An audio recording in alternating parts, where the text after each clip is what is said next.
Pagi ini aku diajak oleh Pak Lekku entah kemana dengan mengendarai motor, dan perjalanan yang ditempuh cukup jauh, sekitar beberapa jam. Beberapa saat kemudian kita tiba di dalam sebuah hutan belantara dengan hawa yang dingin, dan sinar matahari tidak bisa masuk dengan leluasa karena terhalang oleh rimbunya daun-daun dan batang-batang pohon yang tinggi dan lebar karena berada di daerah pegunungan. Aku tidak tahu arah tujuannya kemana. Kalau ditanya, aku tidak boleh nanya, tidak boleh banyak nanya gitu sama Pak Lek. Hingga akhirnya kita sampai di sebuah rumah yang ada di dalam perkebunan yang dekat dengan hutan. Di sana ada beberapa orang yang menunggu di depan. Begitu juga aku dan Pak Lek Rido. Setelah menunggu beberapa lama, akhirnya Pak Lek masuk ke dalam. Sementara aku menunggu di depan sendirian karena tamu-tamu yang tadi sudah pada pergi semua. Entah apa yang dilakukan Pak Lek di dalam, tapi di luar aku mencium bau kemenyan dan juga bau kembang-kembangan yang menyeruak ke dalam hidungku. Suasana di dalam hutan juga sangat dingin karena menjelang sore, jadi kabut mulai nampak turun. Sekitar 2 jam aku menunggu sampai ngantuk dan ketiduran. Akhirnya omku keluar dan mengajakku untuk pulang. Di perjalanan pulang tiba-tiba ban motor bocor. Untungnya saat itu sudah berada di sekitar pemukiman warga. Tapi aku dan Pak Ale harus mendorong motor beberapa meter mencari tambal ban di waktu sore hari. Setelah mendorong sepanjang jalan, akhirnya ada tambal ban yang masih buka. Segera kita melipir, kebetulan tepat di samping tambal ban ada warung. Jadi kita sekalian makan di warung.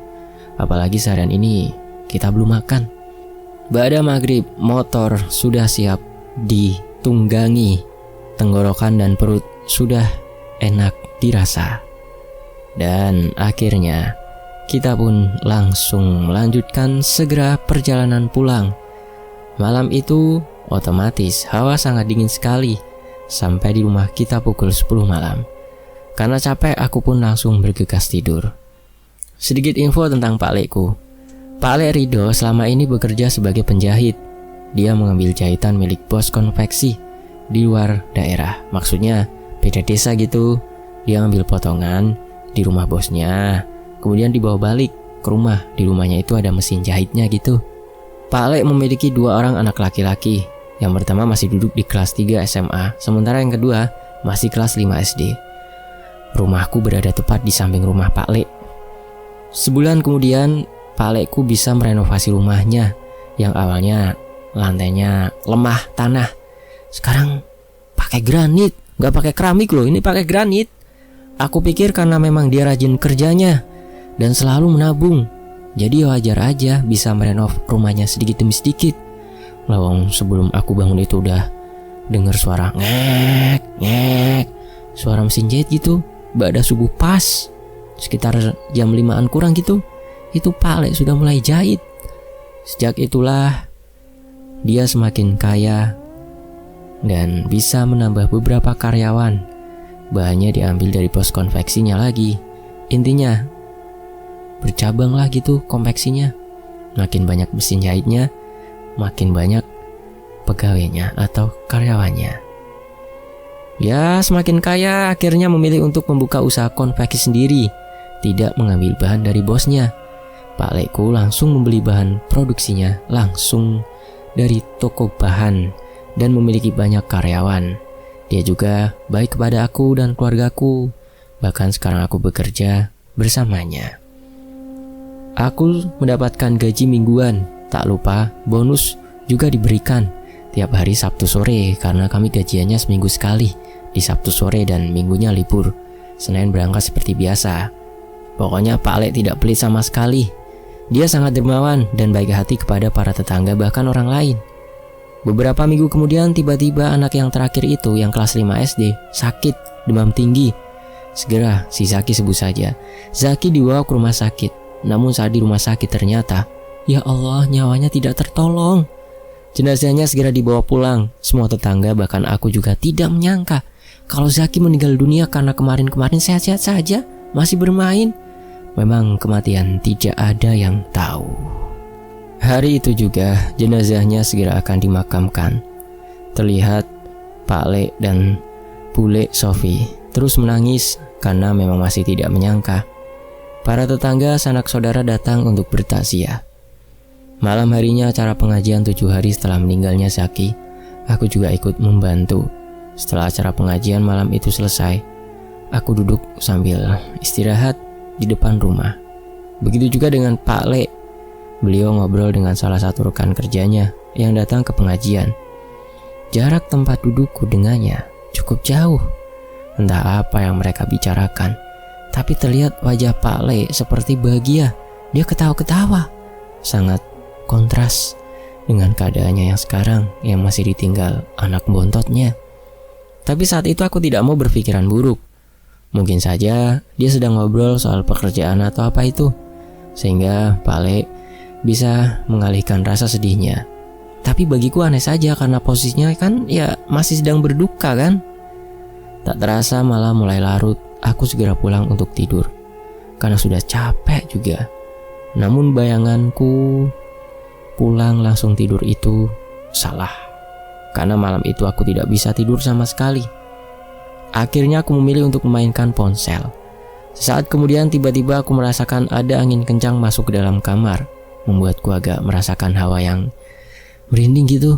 Sesaat kemudian terdengar ada suara meminta tolong, namun suaranya itu samar-samar. Seketika aku bangkit, karena takutnya ada orang di luar yang meminta tolong.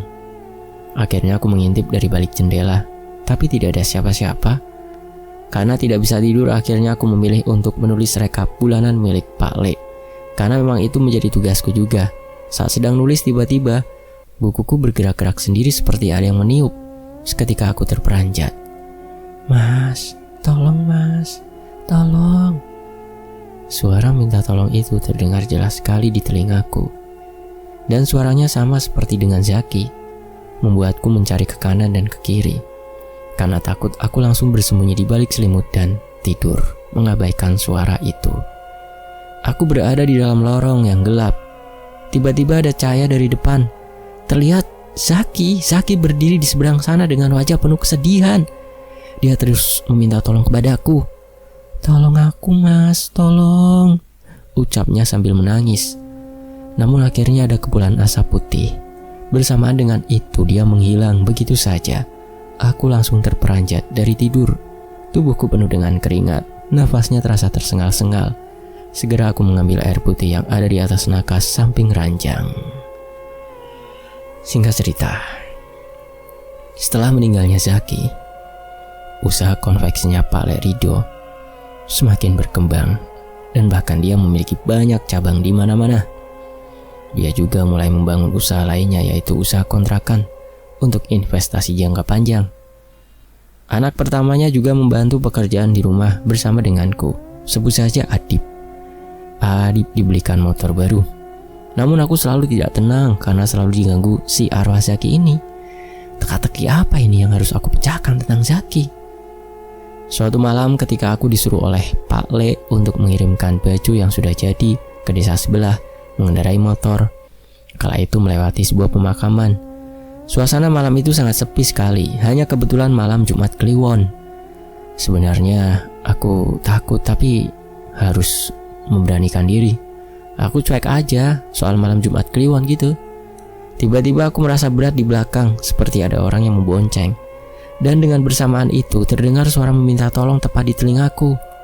"Tolong aku mas, mas, tolong aku mas." Suara itu diiringi dengan tangisan. Sontak tubuhku langsung merinding. "Berkabah wae, cara wong biyen." Aku perlahan melihat ke arah spion, tapi tidak ada apa-apa. Seketika aku melajukan motor varioku dengan kecepatan super tinggi.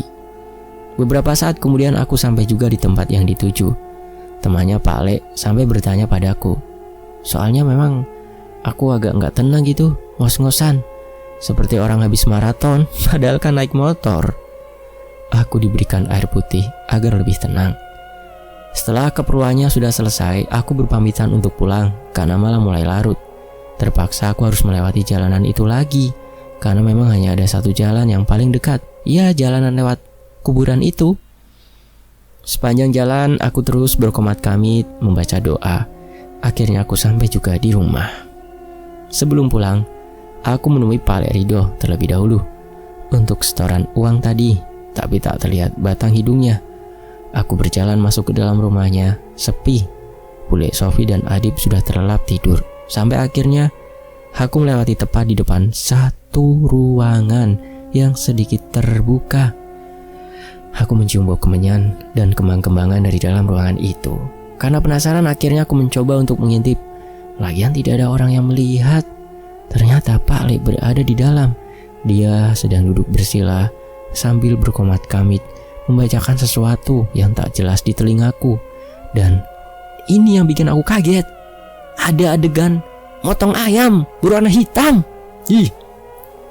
Bulu kuduku seketika langsung berdiri ketika melihat apa yang dilakukan oleh Om Ridho. Dan anehnya itu ayamnya nggak piak-piak, piak-piak, nggak gitu. Diam saja ayamnya gitu.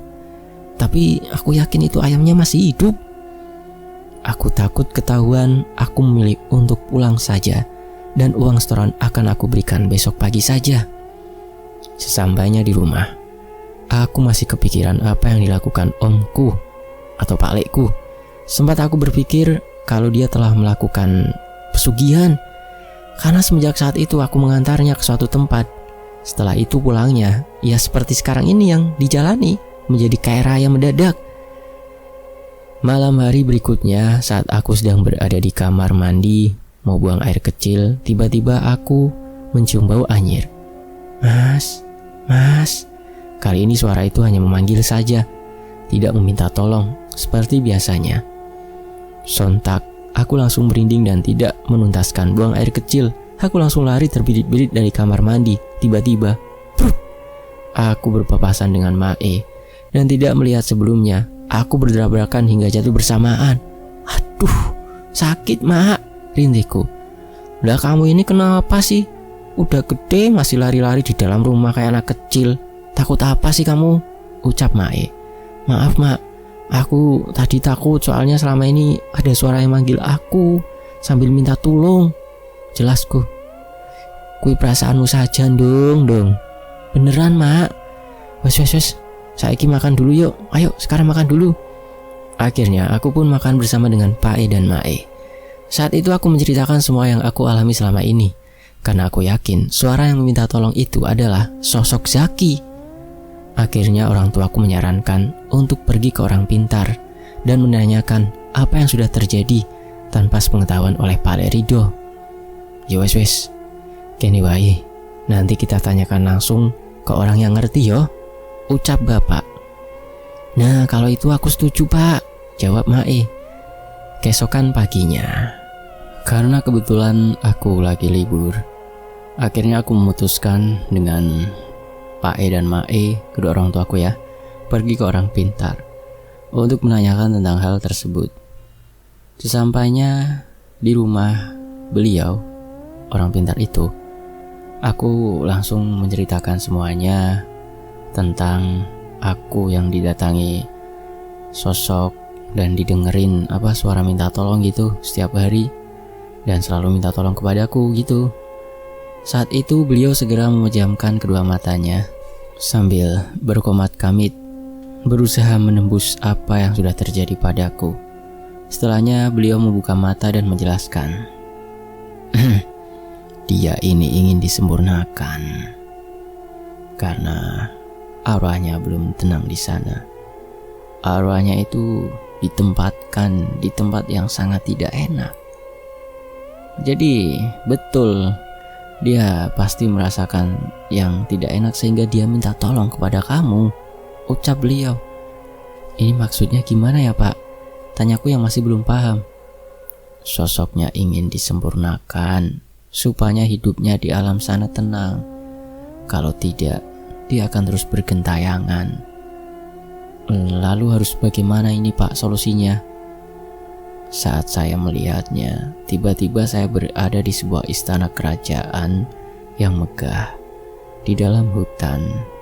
Di sana saya melihat banyak orang-orang yang diperlakukan seperti budak. Ada juga yang dirantai. Wajahnya semuanya pucat. Dan di sana saya melihat ada sosok anak kecil laki-laki. dia berada di sana. Dia menangis terus dan meminta pertolongan.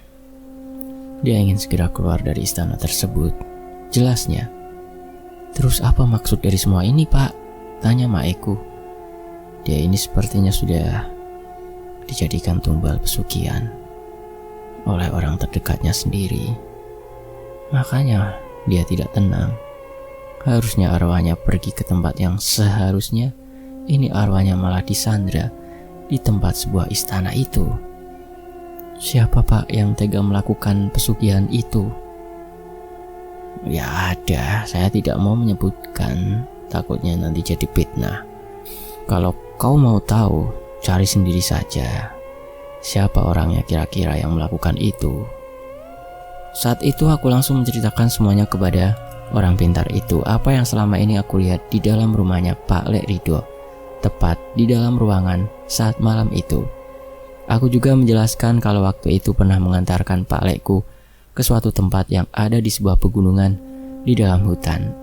Setelah aku jelaskan, orang pintar itu terlihat tersenyum penuh dengan wibawanya dan mengatakan kalau apa yang aku ceritakan itu memang benar.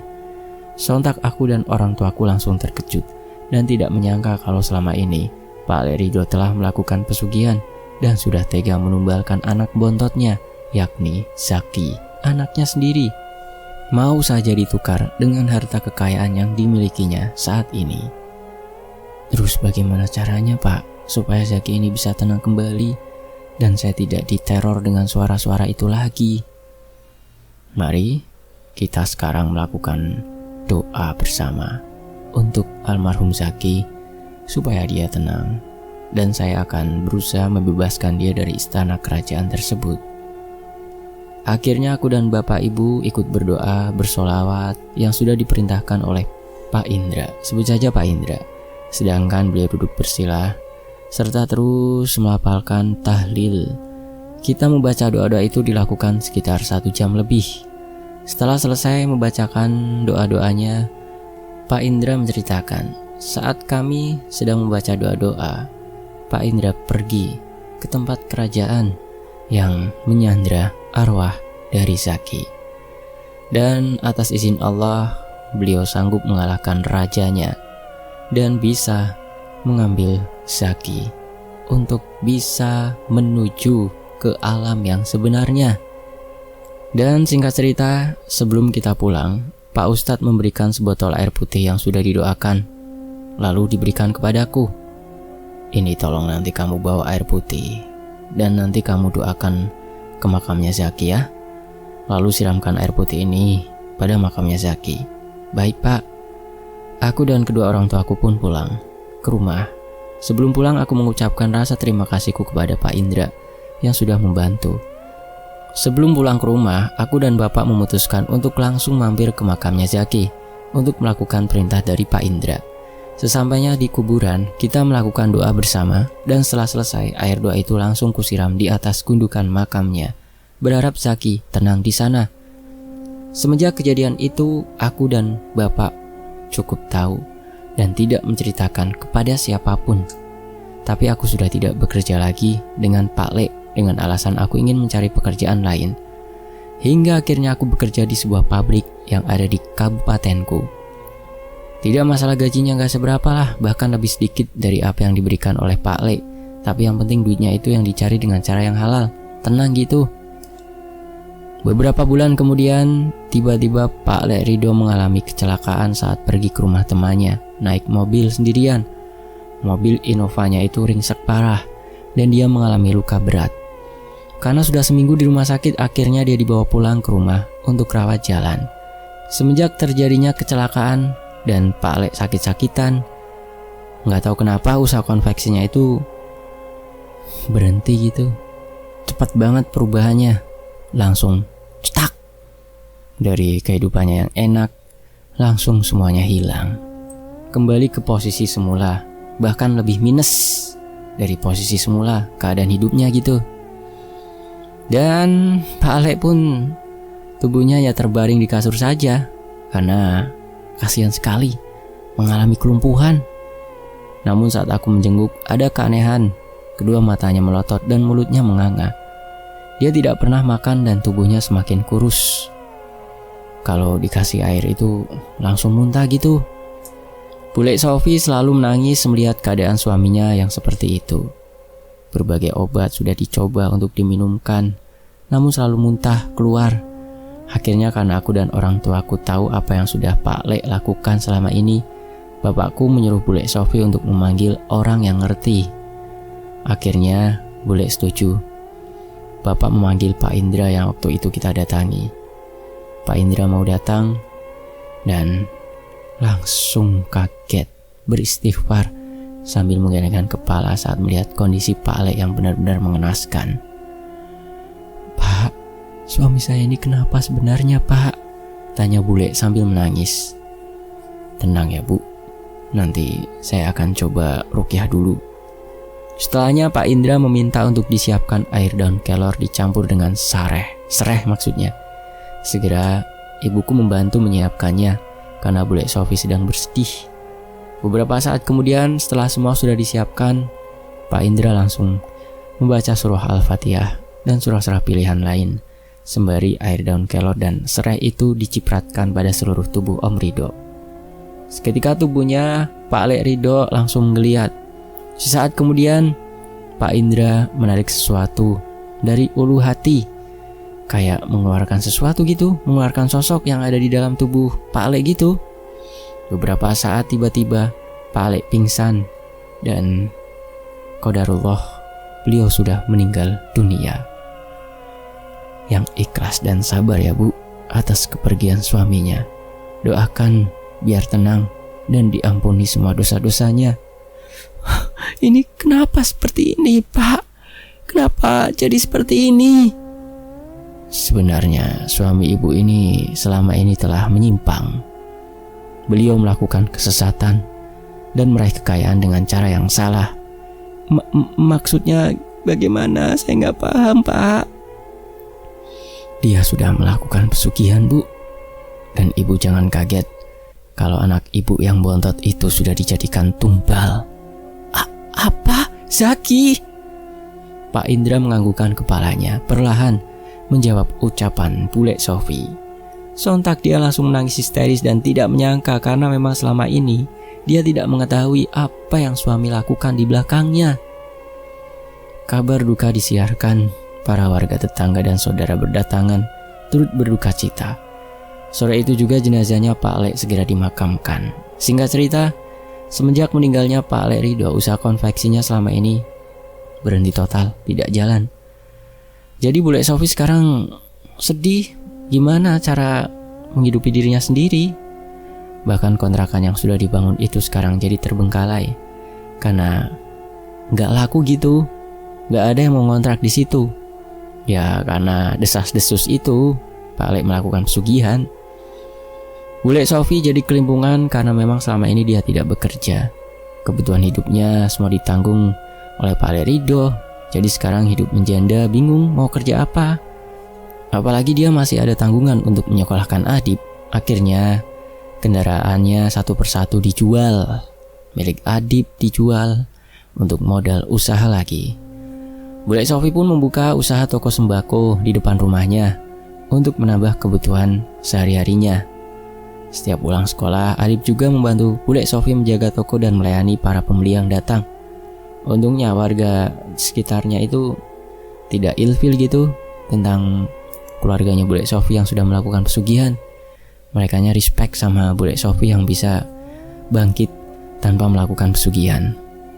Ya, semoga kita dijauhkan dari hal-hal yang demikian ya, dan mencari rezeki dengan cara yang halal ya. Apapun hasilnya tetap disyukuri, daripada harta berlimpah dicari dengan cara yang haram, jadinya seperti Pak Lek Ridho. Demikianlah sebuah kisah yang diadaptasi dari sebuah peristiwa di lingkungan kita yang terkadang tidak ketahui dan menjadi plot twist. Tony Abbas pamit, sampai jumpa di kisah lainnya. Wassalamualaikum.